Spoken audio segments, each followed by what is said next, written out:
Now, I consider myself to be quite a gamer, so obviously I was paying close attention to all the announcements made at this year's E3, and my goodness, when it comes to the console war, Microsoft isn't playing around anymore. Now, for some context here, I've been dual-wielding each new generation of PlayStation and Xbox for years now.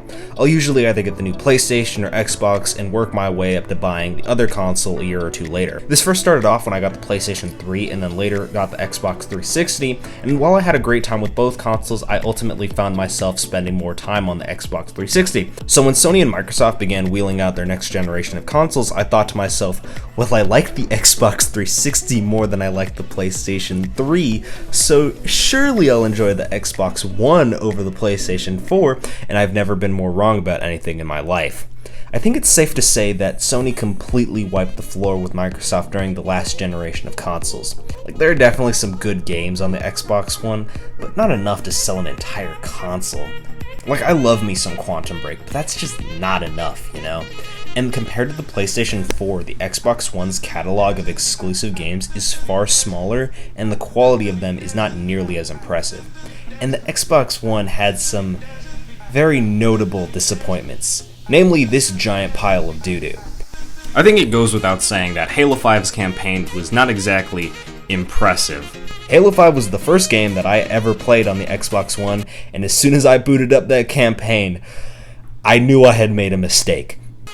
And Gears of War 4 and 5 aren't bad games, but I would expect more from a game franchise that's supposed to help represent the Xbox One. The only long-running game franchise exclusive to Xbox that's been making really impressive games during the Xbox One era is like Forza. Now let's compare this to the PlayStation 4. 1, 2, 3, and 4, 5, 6, here's some more, 7, 8, 9, and 10. You want me to stop? Not gonna happen. 11, 12, 13, 14, 15, 16, 17, 18, 19, 20, and you want to know what the best part is? It's the fact that I can keep on going. Now, there are several of these PlayStation 4 exclusives that are a mixed bag, but at the same time, the level of quality for PS4 exclusives tends to be higher and more frequent than that of its competitor. And I haven't even gotten to virtual reality support yet. You know, something that the Xbox One doesn't have. Most virtual reality systems are an absolute pain to set up, and PSVR is such a nice option to have since it doesn't cost nearly as much and is super easy to set up. And while it's not as powerful as other virtual reality headsets, it gets the job done and serves as a great way to experience the wonders of virtual reality. Like, I absolutely love Resident Evil, and being able to play RE7 in virtual reality is such a surreal experience, and by far the best way to play the game in my opinion. If only I could experience Resident Evil 4 in a similar fashion. But that's not gonna happen now, is it, Oculus? But that's a rant for another day. Look, my point is that the large amount of content that the PlayStation 4 has to offer is what sets it apart from the Xbox One and makes it an actually worthwhile console to get. It's really hard to try and defend the Xbox One because you basically can't. You have to start making up reasons as to why the Xbox One is better than the PS4 if you want to defend it, and as a result, I have heard some truly awful arguments in support of the Xbox One. Like, people have tried to tell me that the Xbox One is better because its controllers don't have to be charged to just use batteries, unlike the PlayStations. A common argument I've heard is where people will go, oh, well, it can run like 3,000 megaflops of data per 80,000 gigasloops, and it has like a frame rate of 420 frames per nanosecond. I've even been told that it's better because it has a, and I quote, better design. What does that mean? People just have to argue with really stupid crap that's more personal preference than anything, and it just further cemented my opinion on this matter. If your consumers are unable to justify why your product is even capable of standing up to that of your competitor, then that's how you know that you've messed up. But that's the last generation of consoles. What's going on with the current generation of consoles? Well, when Sony and Microsoft first began wheeling them out, Sony came running straight out the gate.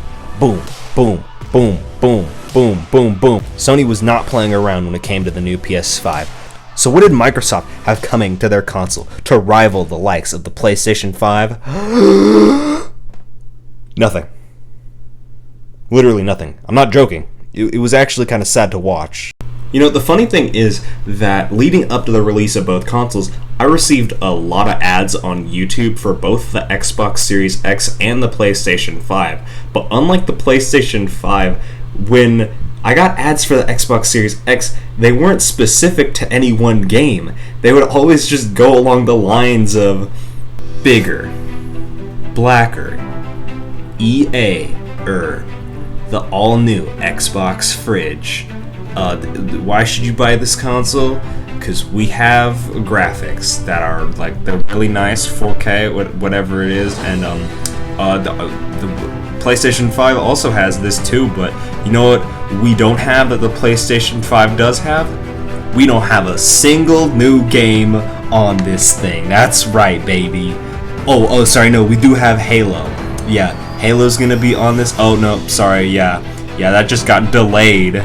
So why should you buy this thing? Because we say so. $500 right now. Give it. All the games that were announced for the Xbox Series X were games that we were told were going to come out, but never really given a whole lot of details on. All of this combined made me think that the PlayStation 5 had pretty much won and that Microsoft wasn't going to make a comeback. But then at this year's E3...